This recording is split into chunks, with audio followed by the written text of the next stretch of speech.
Janice de Belen pumalag sa bansag sa kanyang anak na si Kyla Estrada na anak ng cheater.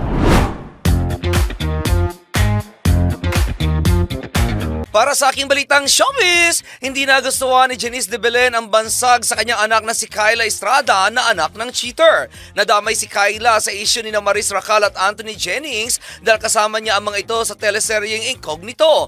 Kasama rin sa nasabing serye sina Daniel Padilla at Richard Gutierrez kung saan ayon sa mga netizen, dapat umanong palitan na ang title ng serye at mula sa Incognito ay gawin na itong Cheaters. Dito na nga nagkaroon ng meme si Kyla na anak ng cheater dahil ang tatay nitong si Janice Estrada ay napabalitang ng babae na siyang dahilan ng pag-iiwalay nito at ni Priscilla Mirelles. Nang matanong tungkol dito si Janice ay sinabi nito na nagagalit siya sa mga taong naglalagay ng brand sa ibang tao. Ayon kay Janice, sana umano ay walang pagkakamali sa taong mahilig maglagay ng brand sa iba.